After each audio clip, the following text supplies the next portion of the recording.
पूछा गया अल्लाह के नबी तीसरा बड़ा गुनाह क्या है? आपने फरमाया अंतुजानिया हलीलत जारिक, अपने पड़ोसी की बीवी के साथ जिना करना। जिना तो किसी भी औरत के साथ करना हराम है।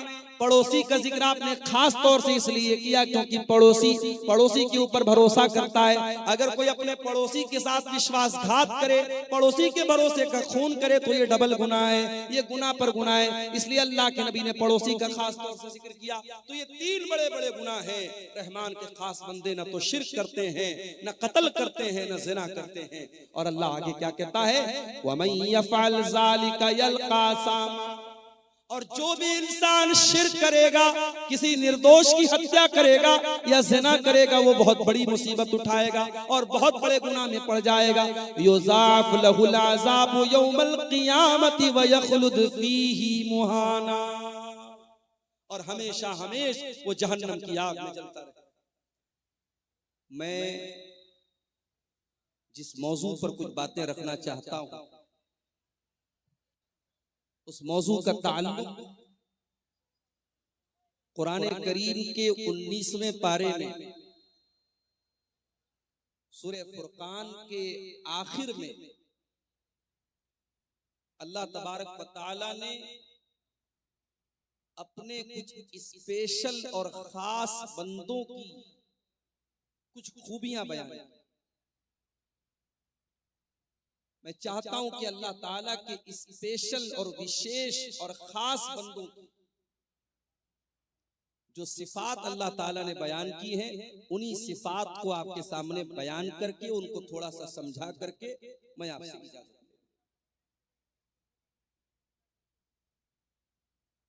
कुरान करीम का 19वां पारा, सूरह फुरकान की आयतें हैं। कुरान पढ़ा जा रहा है, बड़े गौर से सुनिए। व इबादुर रहमानिल्लज़ीना यमशूना अलल अर्दि हौना व इज़ा खातबहुमुल जाहिलूना क़ालू सलामा। रहमान के बंदे वो हैं, अल्लाह के बंदे वो हैं जो जमीन के ऊपर नर्म चाल चलते हैं। अच्छा, अल्लाह ने ऐसा क्यों बोला कि रहमान के बंदे ऐसे?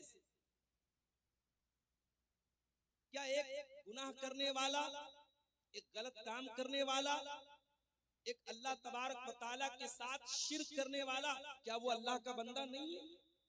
बंदे तो सब अल्लाह। लेकिन जिस तरीके से हम अपनी जबान में किसी बाप के 5 बेटे होते हैं, तो जो एक बेटा बहुत लायक होता है, अपने माँ बाप का बहुत फर्मा बरदार होता है, अपने माँ बाप की उम्मीदों पर खरा उतरता है, तो माँ बाप बड़े फख्र से कहते हैं मेरा बेटा तो वो। इसका मतलब ये नहीं होता कि बाकी उसके बेटे नहीं हैं। इसका मतलब ये होता है कि मेरा बेटा कहलाने के लायक हकीकत में वो बेटा है जो बहुत लायक है। वही बात अल्लाह ताला यहां कह रहा है, व इबादुर रहमान के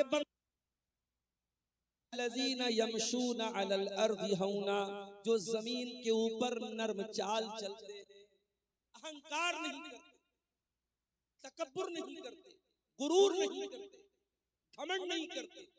उनकी चाल बताती है कि ये घमंडी लोग नहीं है, ये तकब्बुर करने वाले लोग नहीं है, ये तवाज़ो वाले लोग हैं, ये अपने आप को छोटा समझते हैं। इंसान तकब्बुर करे तो किस बात पर करे? इंसान अपनी पैदाइश पर गौर करे, इंसान पैदा कैसे हुआ? अयहसबुल इंसानु अन युत्रका सुदा अलम यकुन नुतफतम मिन मनिय्यिन युमना थुम्मा काना अलक़तन फखलक़ फसव्वा। ऐ इंसान, जरा तू अपनी पैदाइश के ऊपर गौर कर, जरा तू अपनी सृष्टि के ऊपर गौर कर, अपनी तख्लीक के ऊपर गौर कर। तू पैदा कैसे किया गया? तू एक मनी के कतरे से एक स्पर्म की बूंद से तुझको पैदा किया गया और फिर तू एक जमा हुआ खून बन गया, फिर तू गोश्त का लोथड़ा बन गया, फिर तू जीता जागता इंसान बन गया। ऐ इंसान, एक हकीर पानी के कतरे से पैदा होने वाले इंसान, तू अपनी जात पर गुरूर क्यों करता है, तकब्बुर क्यों करता है? इंसान किस बात पर तकब्बुर करता है? अगर इंसान को अपनी दौलत पर तकब्बुर है तो इंसान याद रखे, इस दुनिया में बहुत बड़े बड़े दौलतमंद आए। बहुत बड़ा दौलत वाला था कारून, इतनी दौलत थी कारून के पास के कुरान कहता है वह आतैनाहु मिनल कुनूज़ि मा इन्न मफातिहु लतनू बिल उस्बति उलिल कुव्वा। हमने कारून को इतनी दौलत दी थी, इतना खजाना दिया था कि कारून के खजानों की चाबियों को बहुत सारे पहलवान बड़ी मुश्किल से उठाते। अंजाम क्या हुआ कारून का? कारून को अपनी दौलत पर बड़ा नाज था, बड़ा गुरूर था, बड़ा तकब्बुर था। अंजाम क्या हुआ? अल्लाह कहता है फखसफना बिही व बिदारिहिल अर्दा, हमने कारून को जमीन में दसा दिया, हमने कारून के महल को जमीन में दसा दिया, हमने कारून के खजाने को जमीन में दसा दिया। अपनी सारी दौलत के साथ कारून जमीन के अंदर दसा दिया गया। कभी दौलत पर गुरूर मत करना मेरे, ये दौलत आज है कल नहीं होगी। बड़े बड़े करोड़पति अरबपति लोग आज भिखारी बन गए, आज दूसरों के मोहताज बन गए, और जो कल तक भिखारी थे, फकीर थे, आज वो करोड़पति बन गए। कभी दौलत पर गुरूर मत करना, कभी अपनी खूबसूरती पर गुरूर मत करना। ये खूबसूरती एक दिन ढल जाएगी, ये खूबसूरत चेहरा एक दिन झुर्रियों से भर जाएगा। ये चेहरा, जिस चेहरे की खूबसूरती पर नाश करते हो, इस चेहरे पर सिलवटें पड़ जाएंगी, इस चेहरे पर झुर्रियां पड़ जाएंगी, ये बाल सफेद हो जाएंगे, ये बदन कमजोर पड़ जाएगा। ना अपनी खूबसूरती पर गुरूर करो, ना अपनी ताकत पे गुरूर करो, ना अपनी दौलत पे गुरूर करो। अल्लाह ताला कहता है मेरे स्पेशल बंदे वो हैं जो जमीन के ऊपर तकब्बुर नहीं करते, गुरूर नहीं। इसीलिए अल्लाह ताला कुरान के 15वें पारे में फरमाता है वला तमशी फिल अर्दि मरहा, जमीन में अकड़ करके न चला करो। इन्नका लन तखरिकल अर्द वलन तबलुगल जिबाल तूला, ना तो तू जमीन को फाड़ सकता है, ना तू आसमान की पहाड़ों की बुलंदियों पर चढ़ सकता है। ऐ इंसान, तू अकड़ करके क्यों चलता है, तू तकब्बुर क्यों करता है? चार पैसे आ गए, जरा सी समाज में इज्जत मिल गई तो अपने स्टेटस पर, अपने मकाम पर, अपने ओहदे पर, अपनी कुर्सी पर कोई गुरूर न करे। गुरूर करना इब्लीस का तरीका है, तकब्बुर करना इब्लीस का तरीका है। और अपने आप को डाउन रखना, अपने आप को कमजोर समझना, अपने आप को छोटा समझना, ये नबियों की सुन्नत है मेरे प्यारे साथ। अरे भाई इतना बोल रहे तो नीचे कर दो भाई, क्यों बिला वजह की टेंशन कर रहे? जो थोड़ा ऊंचा ऊंचा स्टैंड है थोड़ा नीचा करो, थोड़ा नीचा करो। तकब्बुर करना और गुरूर करना ये शैतान की अलामत है मेरे प्यारे से। अल्लाह फरमाता है व इबादुर रहमानिल्लज़ीना यमशूना अलल अर्दि हौना, अल्लाह के खास बंदे वो हैं जो जमीन के ऊपर नर्म चाल चलते हैं, जो जमीन के ऊपर तकब्बुर नहीं करते, घमंड नहीं करते। अच्छा, यहां एक सवाल पैदा होता है, एक इंसान अच्छा कपड़ा पहनता है, नया जूता पहनता है, अब वो घर से बाहर निकला, उसका कपड़ा खूबसूरत है, उसका जूता खूबसूरत है। अब कोई दूसरा आदमी ऐसा मिल गया जिसका कपड़ा उतना अच्छा नहीं है, जिसका जूता उतना अच्छा नहीं है। अब जाहिर है एक नेचुरल बात है, एक प्राकृतिक बात है, कुदरती बात है। जब आप अपने से कमजोर इंसान को देखेंगे, अपने से कमतर इंसान को देखेंगे, आपका कपड़ा कीमती है, आपका जूता कीमती है, तो आपके दिल और दिमाग में कहीं ये बात आ सकती है कि मैं इससे अच्छा हूँ, मैं इससे खूबसूरत हूँ, मैं इससे बेहतर हूँ। तो क्या ऐसी थिंकिंग का पैदा होना, ऐसे विचार का दिमाग में आना, ऐसी सोच का दिमाग में आना, क्या ये भी तकब्बुर है? आइए एक हदीस पढ़ के सुनाता हूं। अल्लाह के नबी फरमाते हैं जिस इंसान के दिल में जर्रा बराबर तकब्बुर होगा वो जन्नत में नहीं जाएगा। सहाबे किराम दहल गए, सहाबे किराम कांप गए। अल्लाह के रसूल, जर्रा बराबर जिसके दिल में तकब्बुर होगा, अहंकार होगा, घमंड होगा, गुरूर होगा, वो जन्नत में नहीं जाएगा। ऐ अल्लाह के नबी, हम में से हर इंसान चाहता है उसका कपड़ा अच्छा हो, हर इंसान चाहता है उसका जूता अच्छा हो, अच्छा जूता पहन के निकले, अच्छा कपड़ा पहन के निकले। अब किसी दूसरे को देख करके अगर अपने आप को बड़ा समझ लिया तो ऐ अल्लाह के नबी, ये तो बड़ा घाटे का सौदा है। एक जरा सा तकब्बुर पैदा होगा और इंसान जहन्नम में चला जाएगा। आपने फरमाया, ऐ मेरे सहाबा, तकब्बुर ये नहीं है कि इंसान अच्छा कपड़ा ना पहने, तकब्बुर ये नहीं है कि इंसान अच्छा जूता न पहने। आपने फरमाया, इन्नल्लाह जमीलुन युहिब्बुल जमाल, अल्लाह ताला खूबसूरत है और अल्लाह ताला खूबसूरती को पसंद करता है। ये बड़ी प्यारी बात है। अल्लाह ताला खूबसूरत है, साहिबे जमाल है, अल्लाह जमील है और जमाल को पसंद करता है। कभी गौर कीजिए, अल्लाह ताला की कायनात कितनी खूबसूरत है। ज्यादा दूर न जाइए, आप अपने गांव में निकल जाइए, खेतों और खलियानों पे जाके देखिए, गंगा के किनारे जाके जरा देखिए सूरज के डूबने का मंजर, जरा किसी नदी और पहाड़ के करीब जाके देखिए, दुनिया की सारी खूबसूरती फेल है मेरे प्यारे साथियों, अल्लाह ताला के क्रिएशन की खूबसूरती, अल्लाह की कुदरत की खूबसूरती के आगे दुनिया की सारी खूबसूरती फेल है। अल्लाह खूबसूरत है और अल्लाह ने इस कायनात को बहुत खूबसूरत बनाया है। आप अच्छा कपड़ा पहने, अच्छा जूता पहने, इस्लाम को इस पर कोई आपत्ति नहीं है। अल्लाह ताला को कोई, अल्लाह ताला के नजदीक इसमें कोई हर्ज की बात नहीं। फिर तकब्बुर क्या है? अब तकब्बुर की परिभाषा, तकब्बुर की डिफिनीशन अल्लाह के नबी की जुबान पर, अल्लाह के प्यारे नबी ने फरमाया, अल किब्रु बत्रुल हक़्क़ि व गम्तुन नास, तकब्बुर ये है कि तुम हक बात को कबूल न करो, सच्चाई को कबूल न करो। तुम्हारे सामने सच्चाई पेश की जाए, हक बात पेश की जाए और फिर भी तुम हक बात को कबूल न करो, ये तकब्बुर है। व गम्तुन नास, और तुम लोगों को हकीर समझो, लोगों को अपने से छोटा समझो, लोगों को के ऊपर अपने आप को ऊंचा समझो, सुपीरियर समझो, ये तकब्बुर है। और इस तकब्बुर को अल्लाह माफ नहीं करेगा। तो रहमान के बंदे जब जमीन पर चलते हैं तो नरम चलते हैं, ये उनकी पहली पहचान। दूसरी पहचान, व इज़ा खातबहुमुल जाहिलून क़ालू सलामा, और रहमान के बंदों की दूसरी पहचान ये है, जब जाहिल उनके मुंह लगते हैं, जब जाहिल उनसे कन्वर्सेशन करते हैं, जब जाहिल उनसे बातचीत करते हैं और जिहालत पर उतर जाते हैं, तो ईंट का जवाब पत्थर से नहीं देते, वो शेर का जवाब सवा शेर से नहीं देते, वो जाहिल का जवाब खामोशी से देते हैं, वो सलाम कह करके आगे गुजर जाते हैं। भाई हमारा मिजाज क्या है?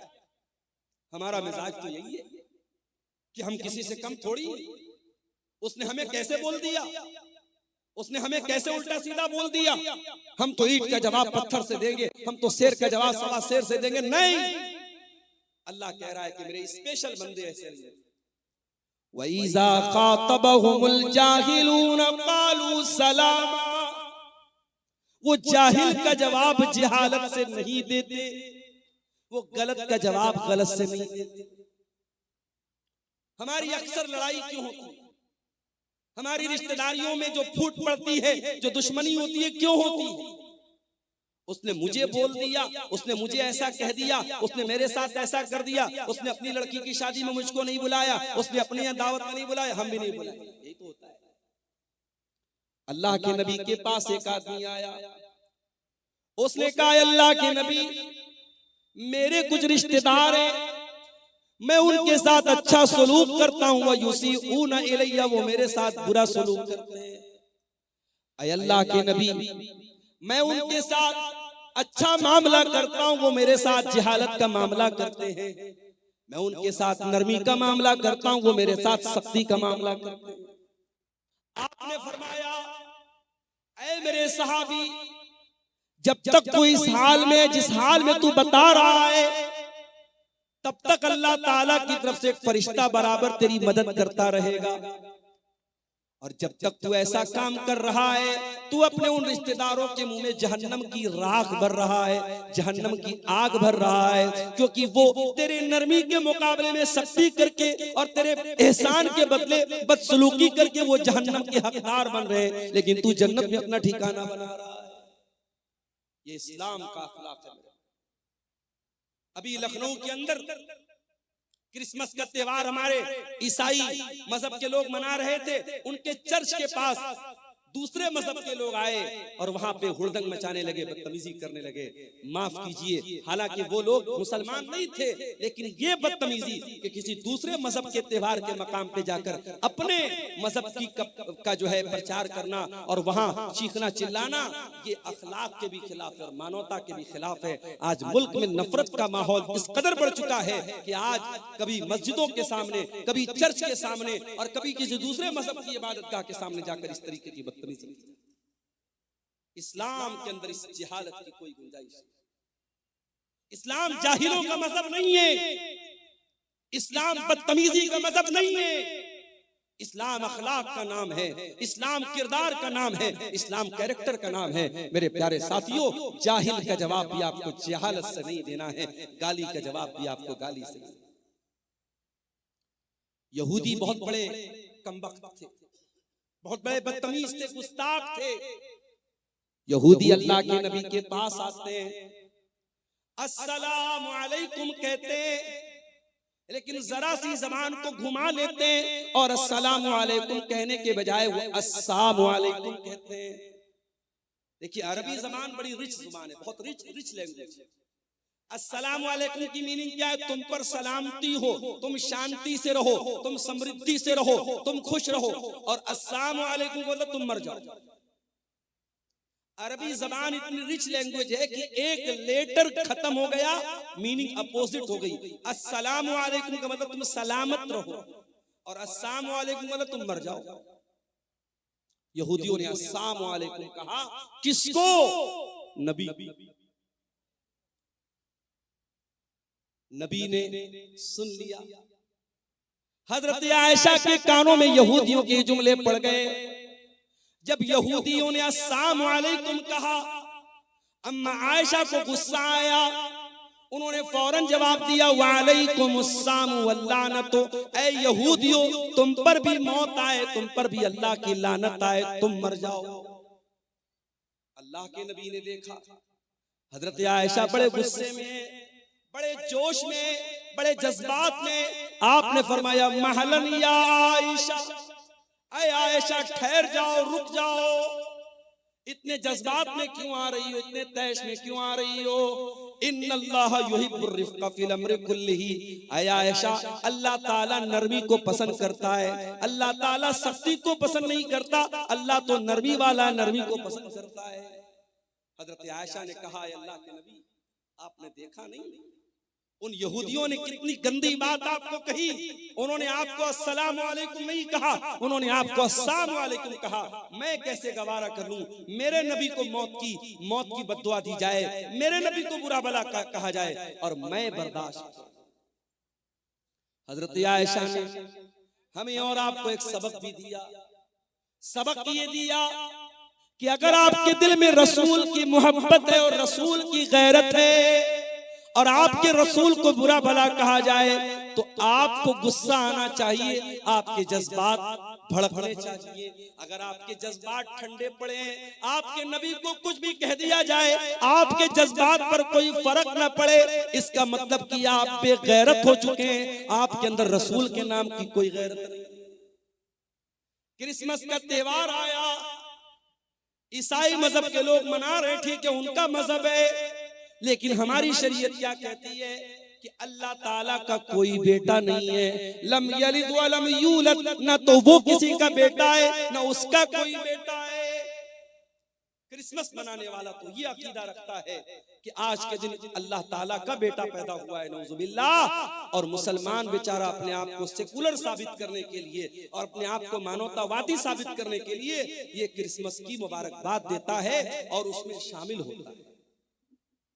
कितने मुसलमान बच्चे सांता क्लॉस बनते हैं और उनकी नकाब पहने हुई मुसलमान माँ अपने सांता क्लॉस बने बच्चे को स्कूल में छोड़ने जाती है। मेरे प्यारे भाइयों, मेरी माँ और बहनों, होना तो ये चाहिए था कि हम इस शिर्क से अगर रोकने की क्षमता रखते तो हम रोकने की कोशिश करते। हम रोक नहीं सकते तो कम से कम बुरा समझते, मगर हम बुरा कहाँ समझ रहे हैं, हम तो सपोर्ट कर रहे हैं, हम तो साथ दे रहे हैं। इसका मतलब कि तौहीद की गैरत हमारे अंदर नहीं है, अल्लाह की गैरत हमारे अंदर नहीं है। अल्लाह को गाली दी जा रही है, अल्लाह को बुरा भला कहा जा रहा है, अल्लाह का बेटा बनाया जा रहा है और हम मुबारकबाद दे रहे हैं, हम शुभकामनाएं दे रहे हैं, हम उनके साथ शामिल हो रहे हैं। मेरे प्यारे साथियों, हजरत आयशा ने ये सबक दिया है कि मुसलमान अगर हो, अल्लाह से मोहब्बत करते हो, रसूल से मोहब्बत करते हो, अल्लाह को बुरा भला कहा जाए तो तुम्हारा खून खौल जाना चाहिए, रसूल को बुरा भला कहा जाए तो तुम्हारा खून खौल जाना चाहिए। हजरत आयशा कहती हैं, मुझसे बर्दाश्त नहीं हुआ, मैंने जवाब दिया, ऐ यहूदियों, तुम पर अल्लाह की लानत आए, तुम मेरे नबी को बुरा भला कह रहे। नबी ने क्या जवाब दिया? कहा, आयशा, मैंने उन यहूदियों की बदतमीजी को सुना था और मैंने उनका जवाब भी दे दिया था जब उन्होंने अस्सलामु अलैकुम कहा था। ऐ आयशा, मैंने जवाब दे दिया था, मैंने व अलैकुम कह दिया था। उन्होंने कहा था अस्सलामु अलैकुम, ऐ मोहम्मद सल्लल्लाहु अलैहि वसल्लम, आपके ऊपर मौत आ जाए, आप खत्म हो जाएं, आप हलाक हो जाएं। ऐ आयशा, मैंने जवाब दे दिया था व अलैकुम, तुम पर भी हलाकत आ जाए, तुम भी मर जाओ, तुम भी खत्म हो जाओ। ये मेरे नबी का अंदाज था। गाली का जवाब आपने गाली से नहीं दिया। मेरे भाइयों, ये अखलाक आज अपने देश में, अपने इलाके में, अपने स्टेट में, अपने गांव में, अपने खानदान में, अपने परिवार में ये अखलाक पैदा करो। अपने बच्चों को ये अखलाक सिखाओ। रहमान के बंदों का ये अखलाक होता है, वइज़ा खातबहुमुल जाहिलून क़ालू सलामा, कि वो जाहिल का जवाब जहालत से नहीं देते। अच्छा, उनका दिन ऐसा गुजरता है, उनकी रात कैसी गुजरती है? वल्लज़ीन यबीतून लिरब्बिहिम सुज्जदन व क़ियामा, जब दुनिया रात में आराम कर रही होती है, गुलछर्रे उड़ा रही होती है, अय्याशी कर रही होती है, रहमान के स्पेशल बंदे रात को तहज्जुद पढ़ते हैं, क़ियामुल लैल करते हैं, रात रात भर सजदा करते हैं, रात रात भर क़ियाम करते हैं, रातों को तहज्जुद की नमाज पढ़ते हैं। आज कितने मुसलमान हैं जो तहज्जुद की नमाज? अरे तहज्जुद छोड़ दो। संभल की बात करने वाले, बनारस की बात करने वाले और उन मस्जिदों की बात करने वाले जिन मस्जिदों पर दुश्मनों की निगाहें हैं, अपने गांव की मस्जिदों को पहले आबाद करो। तुम्हारे गांव की मस्जिद में फजर की नमाज में कितने लोग रहते हैं? मुअज्जिन अज़ान की आवाज दे रहा है, अस्सलातु खैरुम मिनन नौम, नमाज नींद से बेहतर है, और मोहल्ले में, गांव में सैकड़ों लोग रहते हैं, दो चार बूढ़ों के अलावा, दो चार बुजुर्गों के अलावा, जो डंडा लेके मस्जिद में पहुंचते हैं, कोई फजर की नमाज में आने को तैयार नहीं है। गोया हम ये साबित कर रहे हैं कि ऐ मुअज्जिन, तू कहता है नमाज नींद से बेहतर है, लेकिन मेरे नजदीक नींद बेहतर है, मैं नींद को छोड़ करके नमाज पढ़ने को तैयार नहीं। आज का मुसलमान 5 टाइम की नमाज पढ़ने को तैयार नहीं, और वो बेचारा बैठ करके तबसरा कर रहा है, हमारी मस्जिदें निशाने पर हैं, हमारी मस्जिदों पर दुश्मनों की गलत नजर है। अरे दुश्मन की गलत नजर बाद में है, पहले तूने अपनी मस्जिदों को वीरान किया। दिल्ली की जामा मस्जिद में अभी मेरे पास वीडियो आया, वहां इंस्टाग्राम की रील बन रही है, लड़का लड़की प्यार मोहब्बत की रील बना रहे। कहां? अल्लाह के घर में, जामा मस्जिद में। मैंने वीडियो देखा, मेरा खून खौल गया कि जामा मस्जिद के एडमिनिस्ट्रेशन और वहां की इंतजामिया क्या कर रही है। इस तरीके के बेहुदा वीडियोस जामा मस्जिद के अंदर बनाए जा रहे हैं। प्यार मोहब्बत की बातें एक लड़का लड़की वो वीडियो के अंदर फिल्मा रहे, और वो वीडियो जामा मस्जिद दिल्ली के अंदर बन रही है। मेरे प्यारे साथियों, दिल्ली के अंदर 5 मस्जिदें तो ऐसी हैं, पुरानी मस्जिदें, जो पिकनिक स्पॉट बन चुकी हैं, और वहां आशिक और माशूक मिलने जाते हैं। वो लवर्स पॉइंट बन गया है, वो आशिकों के मिलने का अड्डा बन गया है। ये मुसलमान का हाल है, और वो बेचारा कह रहा है कि साहब हमारी मस्जिदों पर दुश्मनों की गलत नजर है। अल्लाह कह रहा है, मेरे स्पेशल बंदे 5 टाइम की नमाज के तो पाबंद होते ही होते हैं, वल्लज़ीन यबीतून लिरब्बिहिम सुज्जदन व क़ियामा, वो रात रात भर सजदे में रहते हैं, वो रात रात भर क़ियाम में रहते हैं, वो अल्लाह की बारगाह में रोते रहते हैं, वो अल्लाह की बारगाह में तहज्जुद पढ़ते हैं, क़ियामुल लैल करते हैं। कल जुमा का दिन है, फजर की नमाज में आप मस्जिद में जाएंगे, अगर इमाम साहब को मसला मालूम है, सुन्नत का तरीका मालूम है, इमाम साहब पहली रकात में सूरह सजदा पढ़ाएंगे, दूसरी रकात में सूरह दहर पढ़ाएंगे, सूरह सजदा की तिलावत जब आप सुनेंगे, सूरह सजदा में ये आयत भी इमाम साहब तिलावत करेंगे, ततजाफा जुनूबुहुम अनिल मज़ाजी यदऊन रब्बहुम खौफन व तमा। मेरे नेक बंदे वो हैं जो अपने बिस्तर से अलग रहते हैं, रातों में लोग सोए रहते हैं, मेरे नेक बंदे अपने बिस्तर से अलग होकर अल्लाह की बारगाह में रुकू कर रहे होते हैं, अल्लाह की बारगाह में सजदा कर रहे होते हैं, मेरे नेक बंदे तहज्जुद पढ़ते हैं, मेरे नेक बंदे क़ियामुल लैल करते हैं। और एक बात आपको बोलता हूं, कभी कोई मसला फंस जाए, कभी जिंदगी में कोई प्रॉब्लम आ जाए, कभी कोई समस्या आ जाए, नुस्खा बताता हूं, नोट कर लो। पांचों टाइम की नमाज की पाबंदी करो और तहज्जुद की नमाज के लिए मोबाइल पर अलार्म सेट करो। फजर की अजान 5 बजे हो रही है, रात में 3 बजे उठो और वजू करके 8 रकात तहज्जुद की नमाज पढ़ो, मैक्सिमम 8 रकात। अगर 8 रकात पढ़ने की ताकत नहीं तो 6 भी पढ़ सकते हो, 6 की ताकत नहीं तो 4 भी पढ़ सकते हो, 4 की ताकत नहीं तो 2 भी पढ़ सकते हो, मिनिमम 2 रकात, मैक्सिमम 8 रकात तहज्जुद की नमाज पढ़ो। और उसके बाद अल्लाह के सामने अपनी झोली फैला दो, आए अल्लाह शादी को 8 साल हो गए, तेरा बंदा औलाद की नेमत से महरूम है, आए अल्लाह मेडिकल चेकअप करा लिया, डॉक्टर्स की रिपोर्टें नॉर्मल हैं, डॉक्टर का इलाज दुरुस्त है, आए अल्लाह मेरे मेरे मेरे घर में बच्चे की किलकारी नहीं गूंज रही है, मेरी बीवी की गोद सूनी है, आए अल्लाह मुझे औलाद की नेमत से नवाज दे। मेरे प्यारे साथियों, ये तजर्बा और मुशाहदा जो उलमा का और नेक लोगों का रहा है वो मैं आपको बता रहा हूँ। तहज्जुद की नमाज में आप तहज्जुद की नमाज पढ़ने के बाद अल्लाह से वो चीजें मांगिए जो असंभव है, जो नामुमकिन है, अल्लाह ताला उस असंभव और नामुमकिन को भी इंशाअल्लाह मुमकिन। तजर्बे और मुशाहदे की बात बता रहा हूँ क्योंकि वो वक्त ऐसा है मेरे प्यारे साथियों जब अल्लाह खुद आसमान दुनिया पर नाजिल होता है और अल्लाह खुद कहता है अपने बंदों से, मांगो मुझसे, मैं तुम्हारी पुकार को सुनूंगा, मुझसे मग़फ़िरत तलब करो, मैं तुम्हें माफ कर दूंगा, मुझसे सवाल करो, मैं तुम्हें दूंगा। अल्लाह देने के लिए उतरा है, अल्लाह दे रहा है। और मेरे प्यारे साथियों, हम इतने बदनसीब हैं, हम उस मुबारक वक्त को, उस अजीम घड़ी को हम उसको खो देते हैं। मेरे प्यारे साथियों, तहज्जुद की नमाज आपको बहुत कुछ ऐसा देगी जो आपको सोच के भी बाहर है, आपके तसव्वुर से भी बाहर है। अल्लाह कह रहा है मेरे स्पेशल बंदे रातों को तहज्जुद की नमाज पढ़ो।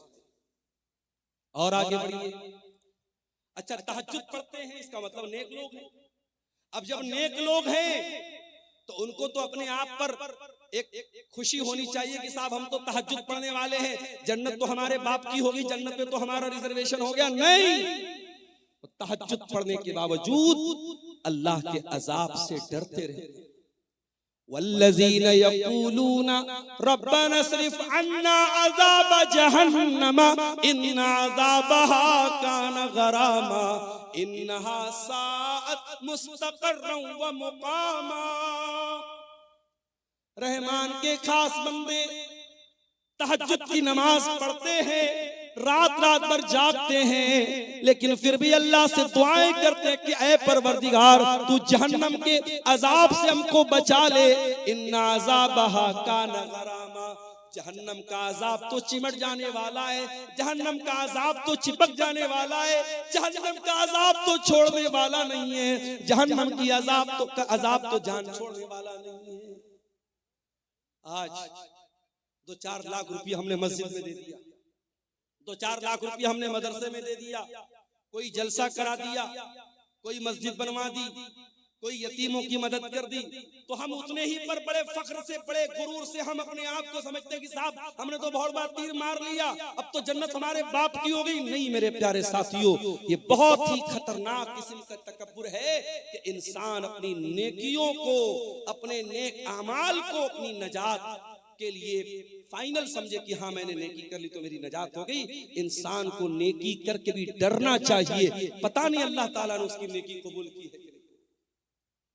हजारों साल पहले जब इब्राहिम अलैहिस्सलाम ने खाने काबा को बनाया था, उनका बेटा इस्माइल भी अपने बाप के साथ खाने काबा को बना रहा था। दोनों बाप बेटे खाने काबा को बना रहे थे और बाप बेटे क्या दुआ कर रहे थे? कुरान बाप बेटों की दुआ को बयान कर रहा है। व इज़ यरफ़उ इब्राहीमुल क़वाइद मिनल बैति व इस्माइल रब्बना तक़ब्बल मिन्ना इन्नका अंतस समीउल अलीम।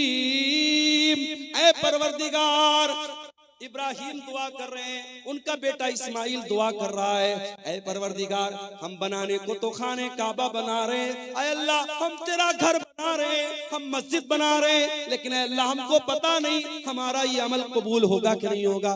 रब्बना तक़ब्बल मिन्ना इन्नका अंतस समीउल अलीम। ऐ अल्लाह तू हमारी इस नेकी को कबूल फरमा ले, तू दुआओं को सुनने वाला है, तू दिल का हाल जानने वाला है। नेकी के बाद इंसान को चिंता होनी चाहिए कि हमारी नेकी अल्लाह ताला के स्वीकार हुई कि नहीं हुई, अल्लाह ताला के कबूल हुई कि नहीं हुई। रहमान के बंदे तहज्जुद पढ़ते हैं और फिर भी दुआ करते हैं कि ऐ अल्लाह हमें जहन्नम के अजाब से बचा ले। इन्न अज़ाबहा काना गरामा, जहन्नम का अजाब इंसान को चिपक जाने वाला। गरामा का मतलब समझते हैं? अरबी जबान में जब कोई किसी से कर्जा लेता है तो जो कर्जा वसूलने के लिए आता है उसके लिए अरबी में गराम का लफ्ज इस्तेमाल होता है। जाहिर है कि अगर आपने किसी से कर्जा लिया है तो बार बार आपके घर पे आएगा, आपको छोड़ेगा नहीं आपसे जब तक पैसा नहीं ले लेगा। जहन्नम का अजाब भी गरामा है, जहन्नम का अजाब छोड़ने वाला नहीं है, जहन्नम का अजाब चिपक जाने वाला है, चिमट जाने। अल्लाह ताला हम सबकी हिफाजत फरमाए। इन्नहा साअत मुस्तक़र्रन व मुक़ामा, जहन्नम बड़ा ही बुरी जगह है, बड़ा ही बुरा ठिकाना है। और आगे बढ़िए, रहमान के बंदों का अखलाक आपने देख लिया, रहमान के बंदों की नमाज आपने देख ली, रहमान के बंदों की दुआ आपने देख ली। अब थोड़ा सा और आगे बढ़िए, अल्लाह फरमाता है वल्लज़ीना इज़ा अनफ़क़ू लम युसरिफ़ू व लम यक़तुरू व काना बैन ज़ालिका क़वामा। रहमान के बंदे जब खर्च करते हैं तो ना तो फजूल खर्ची करते हैं, ना बखीली करते हैं, वो बीच का रास्ता अपनाते हैं। वो ना तो कंजूस होते हैं, ना बखील होते हैं, और ना ही दौलत होने के बावजूद ना तो दौलत होने के बावजूद कंजूस होते हैं, ना दौलत का मिसयूज करते हैं, गलत इस्तेमाल करते हैं, ना फजूल खर्ची करते हैं, ना कंजूसी। हमारे समाज में दोनों तरीके के लोग होते हैं। बाज लोग इतने बड़े कंजूस हैं, बहुत पैसा है, लेकिन ढंग का कपड़ा भी नहीं पहनते। बीवी बेचारी तरसती रहती है कि अरे मुझे फला कपड़ा दिला दो, फला साड़ी दिला दो, फला सूट दिला दो, इसके बाद बहुत पैसा है, मगर नीयत इतनी खराब है, बीवी बेचारी वो रोती रहती है और ये बीवी का भी हक अदा नहीं। बच्चे तरस जाते हैं अच्छा खाना खाने के लिए, ये कंजूस अपनी दौलत को सजा सजा के रखता है, जमीनें खरीदता है, जायदाद खरीदता है।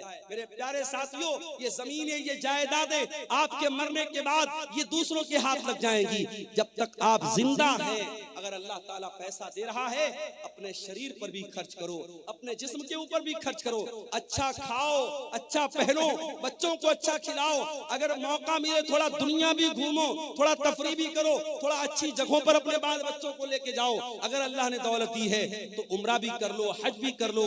मेरे प्यारे साथियों, ये जिंदगी कितने दिन साथ देगी हम नहीं जानते। हम नहीं जानते हैं कब कौन सी बीमारी आ जाए, हार्ट अटैक आ जाए, और कब इंसान मर जाए, हम नहीं जानते। मेरे प्यारे साथी, अभी 4-5 दिन पहले बनारस में मैं बाइक पर जा रहा था। बनारस में वो टैक्सी चलती है, बाइक वाली टैक्सी, उस पर मैं जा रहा था। एक गैर मुस्लिम नौजवान था, बाइक चला रहा था। मेरी आदत है बाइक पर बैठता हूँ जब इस तरीके की बाइक पर, तो पूछता हूँ जो चलाने वाला होता है कि भाई क्या नाम है, कहाँ के रहने वाले हो। तो उसने बताया बनारस के करीब का वो रहने वाला था। वो उसके खुशिये में, उसके पेशाब के मकाम पे जो खुशियतैन होते हैं, जो टेस्टिकल्स होते हैं, उसमें उसको कैंसर हो गया। सोचिए 20-25 बरस का नौजवान टेस्टिकल्स में कैंसर हो गया है और वो बेचारा इलाज कराने के लिए बनारस आया था और अपने माँ बाप का अकेला बेटा था, घर में कोई कमाने वाला नहीं था। वो बेचारा कैंसर के मर्ज से जो दो चार था और वो बनारस में बाइक चला करके अपना इलाज का खर्चा निकालने की कोशिश कर रहा है। उसकी हालत देख करके मेरे भाइयों मुझे बड़ा तरस आया और मैं सोचने लगा कि सोचो ये इंसान जो इस कदर खतरनाक बीमारी में मुब्तला है, ये भी बेचारा बाइक चला रहा है सिर्फ इसलिए ताकि 4 पैसे आ जाएं और मेरे इलाज की में आसानी हो जाए। दुनिया में मेरे प्यारे साथियों इस तरीके के बहुत सारे लोग भरे पड़े हैं। कौन सी बीमारी, कौन सा एक्सीडेंट, कौन सा हादसा आ जाए और जिंदगी खत्म कर दे हम नहीं जानते। जब तक जिंदगी है, तंदुरुस्ती है, उसका सही इस्तेमाल करो। दौलत है उसका सही इस्तेमाल करो। कंजूस भी मत बनो, बखील भी मत बनो। बीवी का हक अदा करो, बच्चों का हक अदा करो। अच्छा खाओ, अच्छा पहनो, अच्छे मकान में रहो, अल्लाह की नेमतों का फायदा उठाओ। और इसका ये मतलब भी नहीं है कि आपकी इस्तिताअत 10,000 का मोबाइल लेने की है लेकिन आप लोन पर और EMI पर आप लाख रुपए का आईफोन ले रहे हैं। ताकत 10,000 का मोबाइल लेने की है मगर लोन पर और EMI पर आप क्या ले रहे हैं? 1 लाख रुपए का आईफोन ले रहे हैं। ये मेरे प्यारे साथियों, जितनी बड़ी चादर हो इंसान को पैर उतना ही फैलाना चाहिए। न फजूल खर्ची करना इस्लाम में सही है, न बखीली करना इस्लाम में सही है। आज जलसा होता है, सोशल मीडिया पर जलसों के बारे में कितनी बातें होती हैं। खासतौर से सीमांचल के जलसों के बारे में लोग बोलते हैं बड़ी फजूल खर्ची होती है।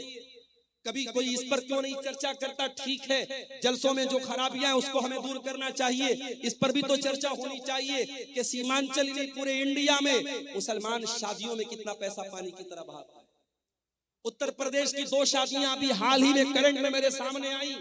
सिद्धार्थनगर में शादी हुई, मुसलमान लड़का बारातियों पर पैसा लुटा रहा है और 20 लाख रुपया उसने बारातियों पर नोटों की गड्डियां उसने उड़ा दी। 20 लाख रुपया उसने पानी की तरह बहा दिया। मेरठ में एक शादी हुई और दुल्हे को ससुराल से 2.5 करोड़ रुपए मिलते हैं और दुल्हा अपनी साली को घड़ी पहनाने का जो तोहफा देता है, जिसको घड़ी की पहनाई बोलते हैं, वो तकरीबन 11 लाख रुपए देता है। मौलवी साहब को निकाह पढ़ाने का 11 लाख रुपया दिया जाता है। क्या ये इसराफ नहीं है? क्या ये फजूल खर्ची नहीं है? अपने नाम के लिए, अपनी शोहरत के लिए, अपने आप को प्रसिद्ध करने के लिए और मशहूर करने के लिए आज मुसलमान पैसा पानी की तरफ बहाता है। मेरे प्यारे साथियों, अल्लाह क्या इसका भी हिसाब देना पड़ेगा। पैसा कहां से आया और पैसा कहां खर्च किया। आप ये कह करके पल्ला नहीं झाड़ सकते मेरा पैसा था, मेरी मर्जी थी, मैं जहां चाहे खर्च करूं। नहीं, अल्लाह आपसे पूछेगा ये पैसा हमने तुझे दिया था, ये दौलत हमने तुझे दी थी, तुझे बताना पड़ेगा ये तूने पैसा कहां से आया और ये पैसा तूने कहां खर्च किया। वल्लज़ीना इज़ा अनफ़क़ू लम युस्रिफ़ू व लम यक़्तुरू व कान बैन ज़ालिका क़वामा। रहमान के खास बंदे जब पैसा खर्च करते हैं, जब दौलत खर्च करते हैं, न फजूल खर्ची करते हैं, न बखीली करते हैं। व कान बैन ज़ालिका क़वामा, वो बीच का रास्ता अपनाते हैं। और आगे वल्लज़ीना ला यदऊन मअल्लाहि इलाहन आखर वला यक़्तुलून अन-नफ्स अल्लती हर्रमल्लाहु इल्ला बिल हक़्क़ि वला यज़नून। और रहमान के खास बंदे 3 बड़े बड़े पापों से अपने आप को बचाते हैं। 3 महापाप है इस्लाम में, 3 बड़े बड़े गुनाह है इस्लाम की नजर में। सुन लीजिए इसको। वल्लज़ीना ला यदऊन मअल्लाहि इलाहन आखर, रहमान के खास बंदे अल्लाह के साथ किसी को शरीक नहीं करते, वो शिर्क नहीं करते। उनका हाथ अगर उठता है अल्लाह के सामने उठता है, वो सजदा करते हैं तो अल्लाह की बारगाह में सजदा करते हैं। वो किसी कब्र पे सजदा नहीं करते, किसी मजार पे सजदा नहीं करते, किसी पत्थर के बुत के आगे सजदा नहीं करते। वो लाल काले पीले धागों को मुश्किल कुशा नहीं समझते। आप क्या बोलिए, इसी कटिहार के इलाके में मैंने देखा अहले हदीस का घर है, शेरशाबादी का घर है और घर में उसने क्या लगाया है, दुकान और मकान की खैर बरकत। उस पे क्या लिखा हुआ है? कुछ गिनतियां लिखी हुई हैं, कुछ गिनतियां लिखी हुई हैं और ये अकीदा रखा गया कि ये मेरे मकान में लगा रहेगा तो मेरे मकान में बरकत आएगी। ये उल्टी सीधी गिनती लिखने से तेरे मकान में बरकत नहीं आएगी। मकान में बरकत तेरे अमल से आएगी, तेरे ईमान से आएगी, तेरे कुरान पढ़ने से आएगी। कुरान की आयतों को तू लटका दे या गिनतियों को लटका दे, उससे तेरे घर में बरकत नहीं आएगी। मेरे भाइयों, बात कड़वी है मगर मैं सच्ची बात कहता हूं। आज हम अहले हदीसों को भी अपने अकीदे पर मेहनत करने की जरूरत है। आज हमारे जलसों में तौहीद पर तकरीरें बंद हो गई, अखलाक की बातें हो रही हैं, नमाज की बातें हो रही हैं, शराब से रोका जा रहा है, ज़िना से रोका जा रहा है। मगर दुनिया का सबसे बड़ा पाप क्या है? दुनिया का सबसे बड़ा गुनाह क्या है? शिर्क करना। आज कितनी मुसलमान लड़कियां हैं कॉलेजों में पढ़ रही हैं, हिंदू सहेली के साथ वो पढ़ रही है, उसका कोई त्योहार आया, उसने एक बच्ची महिला पिंडाल में रो रही है, किनकी बच्ची है उसको ले जाइए। किसी गैर मुस्लिम का त्योहार आया, मुसलमान लड़की स्कूल और कॉलेज में पढ़ रही है, उसके त्योहार में बाकायदा शामिल होती है और उसके मजहबी इबादत में शामिल होती है। मैं ये मसला बता दूं आपके गांव का कोई गैर मुस्लिम पड़ोसी है, कोई गैर मुस्लिम भाई है, उसके साथ मेल जोल रखना, उसके साथ प्यार मोहब्बत करना, उसके साथ अच्छा सलूक करना, उसके सुख दुख में काम आना, मैं बिल्कुल मना नहीं कर रहा हूं, इस्लाम तो इसका हुक्म देता है। मगर हाँ, जब मसला ईमान का आ जाए, जब मसला अकीदा का आ जाए, वहां कोई कॉम्प्रोमाइज नहीं करता। किसी गैर मुस्लिम के मजहबी इबादत में आपको शामिल नहीं होना है। इबादत अगर होगी तो अल्लाह की होगी, ये उसूल है, ये उसूल है कुरान। कुल या अय्युहल काफिरून ला आबुदु मा ताबुदून, ऐ नबी आप कह दीजिए कि ऐ काफिरों, जिसकी इबादत मैं करता हूं उसकी तुम नहीं करते, जिसकी तुम करते हो मैं नहीं। तो रहमान के खास बंदे शिर्क नहीं करते। सबसे बड़ा पाप क्या है? अल्लाह के बराबर किसी को बना देना, अल्लाह के बराबर किसी को दर्जा देना। आप तो सीमांचल के इलाके में रहते, यहाँ तो कम ये चीजें आपको मिलेंगी। आप जरा सा उत्तर प्रदेश में आइए, जरा कलकत्ता चले जाइए, जरा आप मालदा साइड में, बारसोई साइड में आप चले जाइए, आपको जगह जगह शिर्क के अड्डे मिल जाएंगे। मुसलमान किस किस चीज के आगे सर झुका रहा है आप यकीन नहीं कर सकते। एक मुसलमान रास्ते में जा रहा था, उसके एक पैर का जूता टूट गया। अब एक पैर का जूता पहन के तो वो चल नहीं सकता था। उसने मारे गुस्से में अपने जूते को एक पेड़ के ऊपर फेंक दिया। एक साल के बाद जब वो मुसलमान उस जगह से गुजरा, देखा कि पूरे पेड़ पर ढेर सारे जूते पड़े हैं। उसने किसी से पूछा, भाई इस पेड़ पर इतने सारे जूते कहां से आए? कहा कि नहीं मालूम, बस कोई आदमी यहाँ से गुजरा था, देखा कि इस पेड़ पर एक जूता पड़ा है, तो लोगों ने आपस में ये धारणा बना ली, अकीदा बना लिया कि इस पेड़ के ऊपर जूता लटकाने से बिगड़ी बन जाएगी, मुसीबत दूर हो जाएगी, मन्नत पूरी हो जाएगी। अब जूते पर जूता, जूते पर जूता लटकाया। ये मुसलमान का, मुसलमानों के अकीदे में इतना बिगाड़ है मेरे प्यारे साथियों। कहीं बिल्ली की कब्र है, कहीं घोड़े का मजार है, कहीं पागल बाबा का मजार है, और वहां जाके मुसलमान सर झुका रहा है। अल्लाह कह रहा है मेरे खास बंदे अल्लाह के साथ शिर्क नहीं करते। वल्लज़ीना ला यदऊना मा अल्लाहि इलाहन आखर, मेरे स्पेशल बंदे अल्लाह के साथ शिर्क। दूसरा गुनाह, वला यक़्तुलून नफ्सल्लती हर्रमल्लाहु इल्ला बिल हक़्क़ि, और अल्लाह के खास बंदे किसी निर्दोष की हत्या नहीं करते, किसी बेकसूर को कत्ल, किसी इनोसेंट पर्सन का मर्डर नहीं करते, किसी बेकसूर की हत्या नहीं करते। इस्लाम किसी बेकसूर की हत्या करने की इजाजत नहीं देता। अभी एक वाक़या आया, एक मुसलमान, अपने आप को सो कॉल्ड मुसलमान कहने वाले इंसान ने गाड़ी के जरिए कई लोगों को कुचल दिया, और पता लगा कि वो आदमी पहले सऊदी में रहता था। सऊदी हुकूमत ने साफ बयान दे दिया उस इंसान का हमसे कोई ताल्लुक नहीं है, और वैसे भी वो मुसलमान नहीं था, मुल्हिद इंसान था, दीन बेजार इंसान था। मेरे प्यारे साथियों, कोई मुसलमान इस तरीके की हरकत अगर करे, किसी बेकसूर की हत्या करे, किसी निर्दोष को मार दे, तो कान खोल करके सुन लो, इस्लाम को उससे कोई संबंध नहीं है। इस्लाम बेकसूरों की जान लेने की शिक्षा नहीं देता है। इस्लाम के नजदीक बहुत बड़ा क्राइम है, बहुत बड़ा गुनाह है किसी की जान लेना। हाँ, इस्लाम में 3 ऐसे मकामात हैं जहां किसी की जान ली जा सकती है, ये भी याद रखो। इस्लाम में 3 लोगों को कत्ल किया जा सकता है।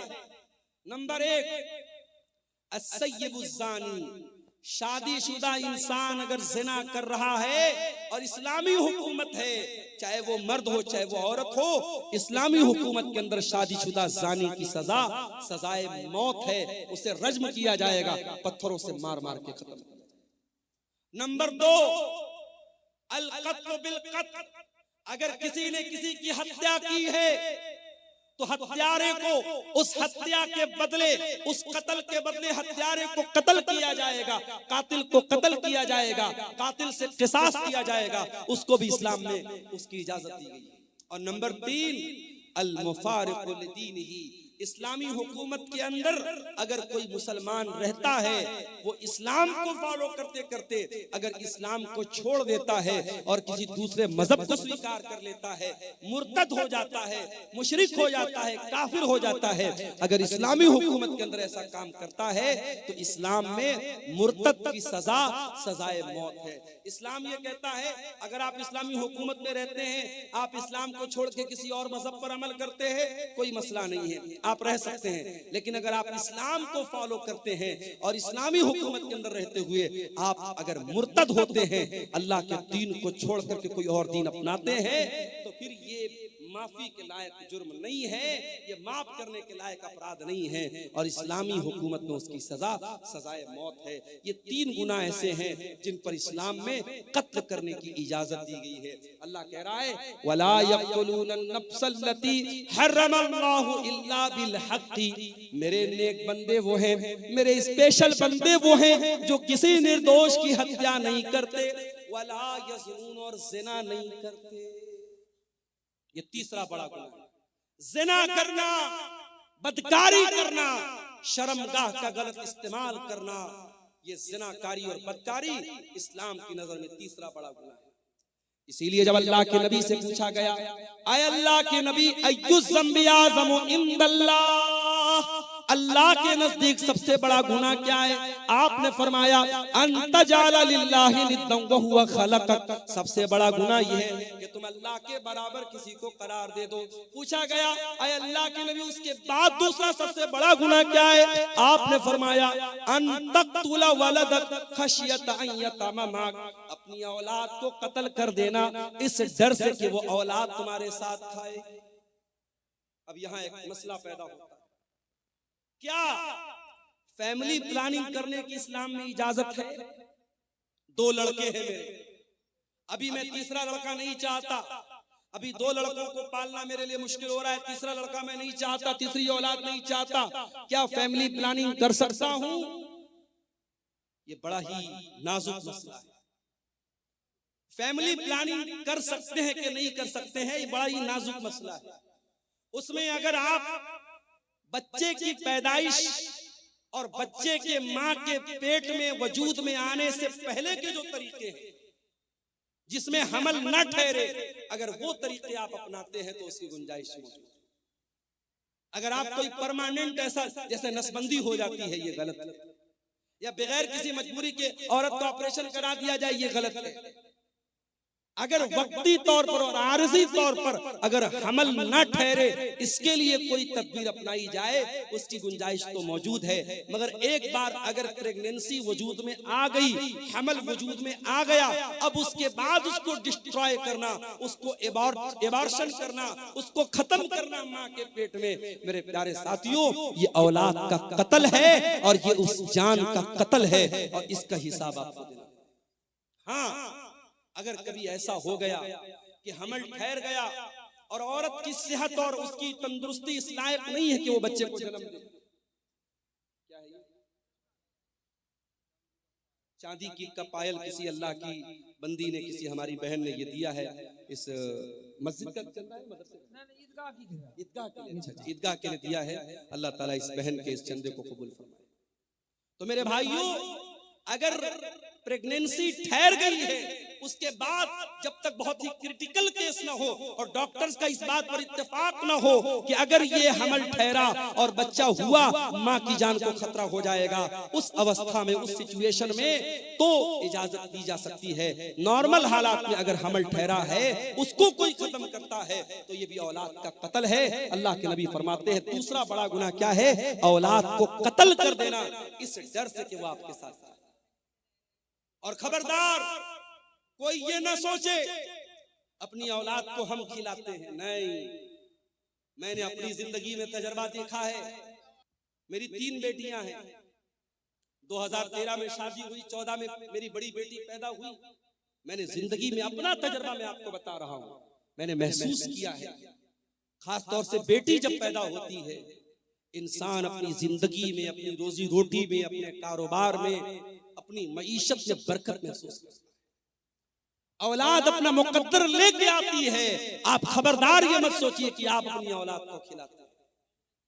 आपको भी खिलाने वाला अल्लाह है और आपकी औलाद को भी खिलाने वाला अल्लाह है। तो मेरे भाइयों, औलाद का कत्ल करना ये बहुत बड़ा गुनाह है। अल्लाह के नबी ने पूछा दूसरा बड़ा गुनाह क्या है? आपने फरमाया अपनी औलाद को कत्ल कर देना, इस डर से कि वो तुम्हारे साथ खाएगी। औलाद को हम नहीं खिलाते, अल्लाह खिलाता है। बात याद नहनु नर्ज़ुकुहुम व इय्याकुम, तुमको भी खिलाने वाले हम हैं, तुम्हारी औलाद को खिलाने वाले भी हम हैं। इस गलत फहमी में मत रहना कि औलाद को हम खिलाते। अल्लाह कह रहा है कि तुम्हारी औलाद को हम खिलाते हैं, तुम अपनी औलाद के रोजी के मालिक नहीं। तो अल्लाह के नबी से पूछा गया कि दूसरा बड़ा गुनाह क्या है? आपने कहा औलाद को कत्ल करना। फिर पूछा गया अल्लाह के नबी तीसरा बड़ा गुनाह क्या है? आपने फरमाया अंतुज़ानिया हलीलत जारिक, अपने पड़ोसी की बीवी के साथ जिना करना। जिना तो किसी भी औरत के साथ करना हराम है। पड़ोसी का जिक्र आपने खास तौर से इसलिए किया क्योंकि पड़ोसी के ऊपर भरोसा करता है। अगर कोई अपने पड़ोसी के साथ विश्वासघात करे, पड़ोसी के भरोसे का खून करे, तो ये डबल गुनाह है, ये गुनाह पर गुनाह है। इसलिए अल्लाह के नबी ने पड़ोसी का खास तौर से जिक्र किया। तो ये 3 बड़े बड़े गुनाह हैं। रहमान के खास बंदे न तो शिर्क करते हैं, न कत्ल करते हैं, न जिना करते हैं।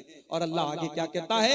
वमन यफअल ज़ालिका यल्क़ा सामा, और जो भी इंसान शिर्क करेगा, किसी निर्दोष की हत्या करेगा या ज़िना करेगा, वो बहुत बड़ी मुसीबत उठाएगा और बहुत बड़े गुनाह में पड़ जाएगा।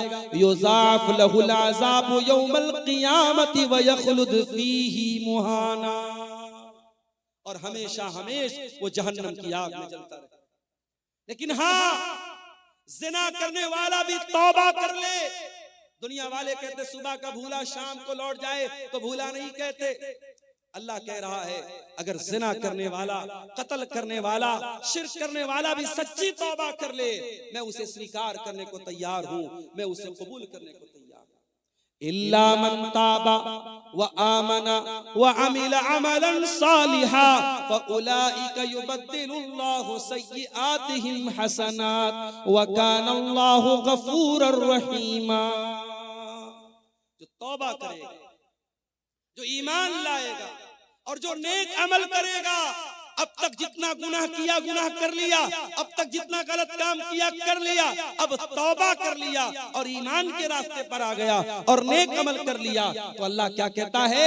हम ऐसे लोगों के गुनाहों को नेकी में बदल देंगे। अब तक जितने क्राइम किए, जितने गुनाह किए, जितने पाप किए, हम उनके पापों को, उनके गुनाहों को माफ कर देंगे और उसको ट्रांसफर कर देंगे नेकियों में। मेरे प्यारे साथियों, तौबा का एक तरीका ये भी है, इंसान नमाजें पढ़े, सदका खैरात करे, अल्लाह की राह में अपनी दौलत और अपने माल को खर्च करे।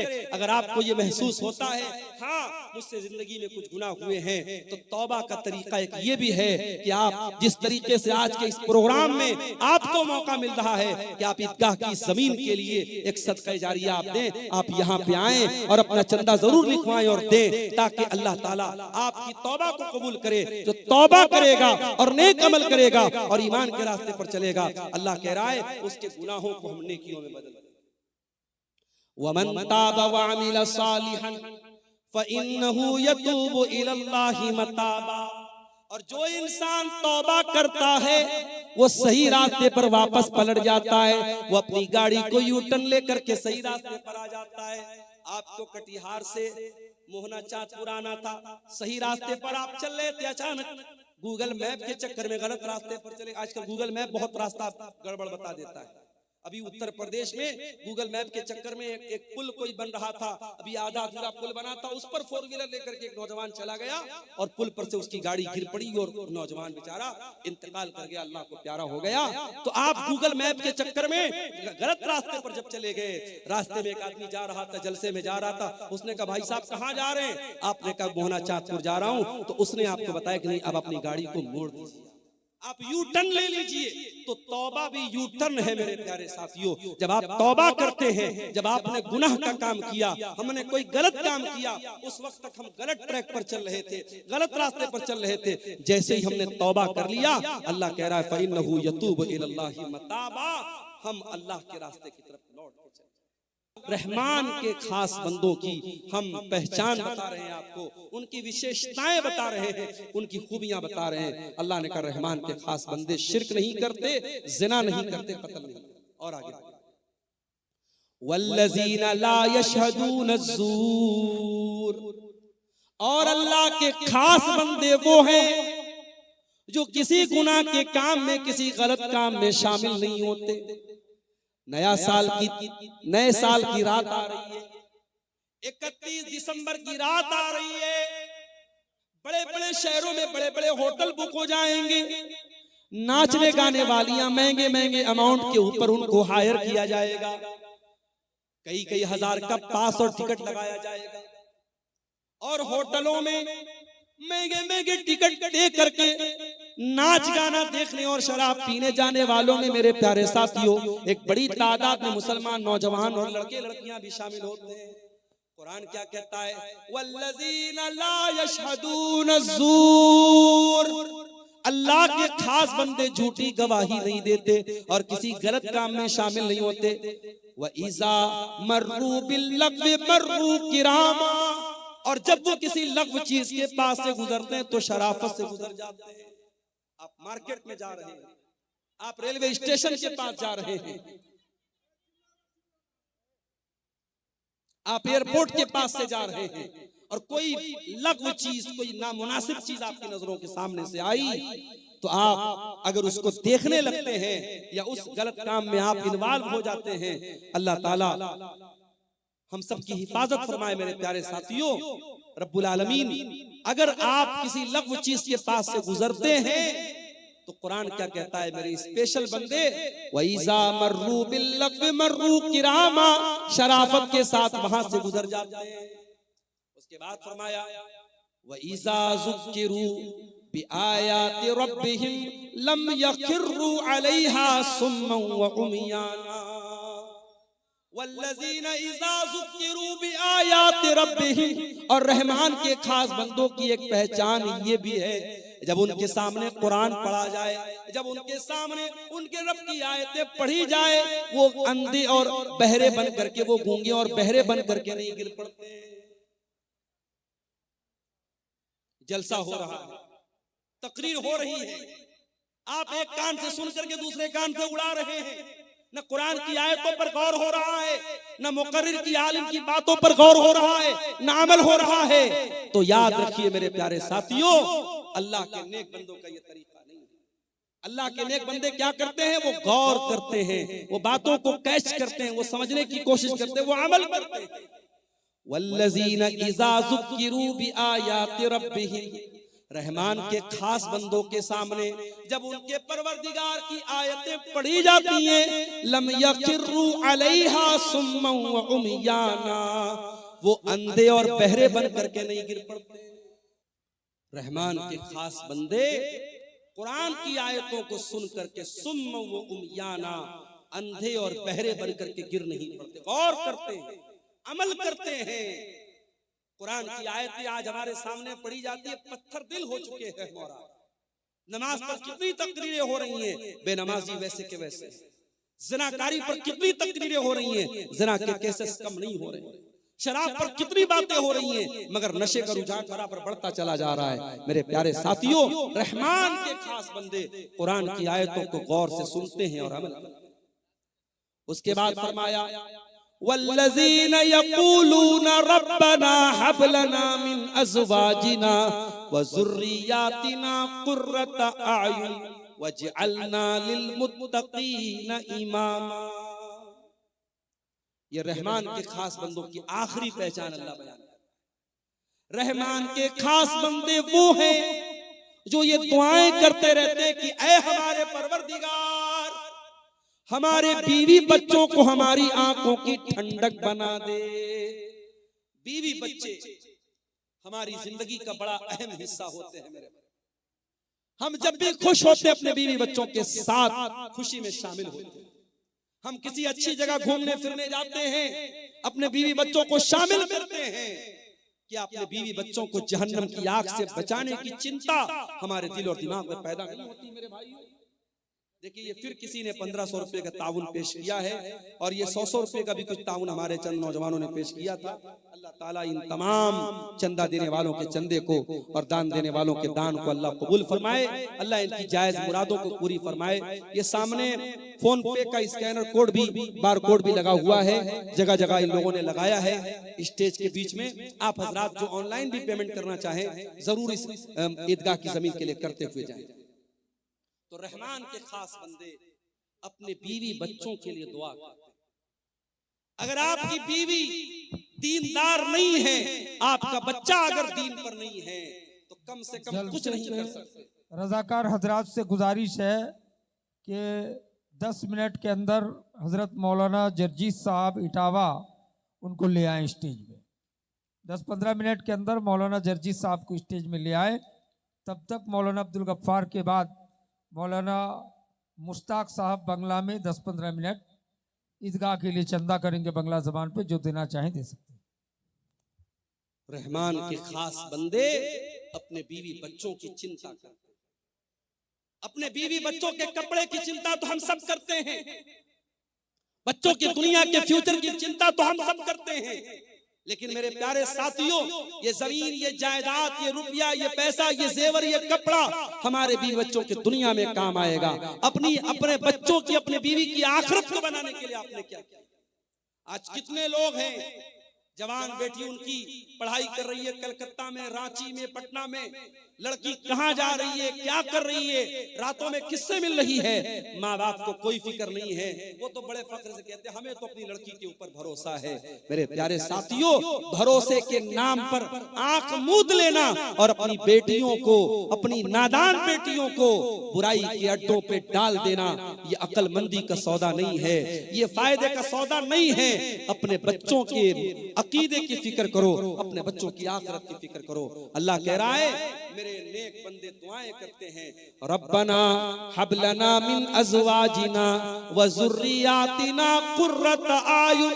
ऐ परवरदिगार, हमारे बीवी बच्चों को हमारी आंखों की ठंडक बना दे। वजअलना लिलमुत्तक़ीन इमामा, और हमें तू मुत्तकियों का इमाम बना दे। मुत्तकी बनना कमाल नहीं है, मुत्तकियों का इमाम बनना कमाल है। ऐसे मुत्तकी बनो, पूरे गांव के लिए आइडियल बन जाओ, पूरे इलाके के लिए आइडियल बन जाओ। तुम्हारी फैमिली इतनी मुत्तकी बन जाए, तुम्हारी बीवी इतनी दीनदार हो, तुम्हारे बच्चे इतने दीनदार हो कि लोग मिसाल दे कि हाँ दीनदार ऐसे लोग होते हैं, मुत्तकी ऐसे। इतनी सारी क्वालिटीज जिनके अंदर पैदा हो जाएं, अब अल्लाह ताला रिवार्ड क्या देगा, बदला क्या देगा, इनाम क्या देगा, पुरस्कार क्या देगा, जरा सुनिए। उलाइका युजज़ौनल गुरफता बिमा सबरू व युलक़ौन फीहा तहियतन व सलामा। अल्लाह कह रहा है, इनको अल्लाह जन्नत में कमरा देगा। अल्लाह कह रहा है जन्नत में रूम देगा, कमरा देगा।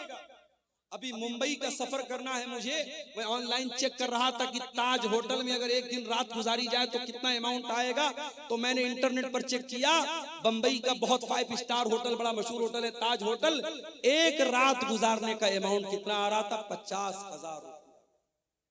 50,000 रुपया एक रात का चार्ज है ताज होटल का, जो हमारे मुंबई शहर का बहुत 5 स्टार होटल है, बहुत बड़ा होटल है। लोग चाय पीने जाते हैं ताज होटल में, लोग बताते हैं 700-800 रुपए की एक चाय होती है। जब दुनिया के 5 स्टार होटलों की इतनी उनकी रौनक है कि एक एक रात का 50-50 हजार रुपया चार्ज लोग देते हैं और वहां रात गुजारते हैं, तो सोचो मेरे भाइयों, जन्नत तो हमारे तसव्वुर और हमारे इमेजिनेशन से कहीं ज्यादा खूबसूरत है। और जन्नत के कमरे कैसे होंगे, और जन्नत के महल कैसे होंगे, और जन्नत के खाना पीना कैसा होगा, हम तो तसव्वुर भी नहीं कर सकते। अल्लाह कह रहा है ये क्वालिटीज अगर आपके अंदर पैदा हो जाएं, उलाइका युजज़ौनल गुरफत बिमा सबरू, ऐसे नेक बंदों को उनके सब्र का फल मिलेगा, अल्लाह उनको जन्नत में दाखिल करेगा और जन्नत में फरिश्ते उनको सलाम करेंगे, फरिश्ते उनको सैल्यूट करेंगे, खालिदीन फीहा, और वो जन्नत में हमेशा रहेंगे, हसनत मुस्तक़र्रम व मुक़ामा, और जन्नत बहुत ही बेहतरीन ठिकाना है और बहुत ही बेहतरीन जगह है। मेरे अजीजों, ये चंद बातें मैंने आपके सामने सूरह फुरकान के हवाले से, कुरान के 19वें पारे के हवाले से आपके सामने रखी है। रहमान के खास बंदों की पहचान मैं चाहता हूं कि ये जो पहचान अल्लाह ताला ने बयान की है, इन पहचान और इन विशेषताओं को हम सब भी अपना लें, ताकि अल्लाह ताला ने जो रिवार्ड दिया है, जो बदला दिया है, अल्लाह ताला उन नेक लोगों में हमको भी शामिल फरमा दे। हम अल्लाह से दुआ करते हैं, रब्बुल आलमीन अपने खास बंदों में, अपने रहमान तू अपने विशेष बंदों में हमको भी शामिल फरमा दे, और जिन बुराइयों से वो बचते हैं तू हमें बचने की तौफीक अता फरमा, और जो नेक अमाल वो करते हैं वो नेक अमाल तू हमें सबको करने की तौफीक अता फरमा। ऐ अल्लाह, हमें तू जब तक दुनिया में हम जिंदा रहें नेक अमल करने की तौफीक अता फरमा। ऐ अल्लाह, हमारे जिन भाइयों ने आज ईदगाह की जमीन के लिए ताउन पेश किया है, करेंगे, ऐ अल्लाह तू उन सब की जायज मुरादों को पूरी फरमा दे। ऐ अल्लाह, जो मरहूम माँ बाप की तरफ से यहाँ ईदगाह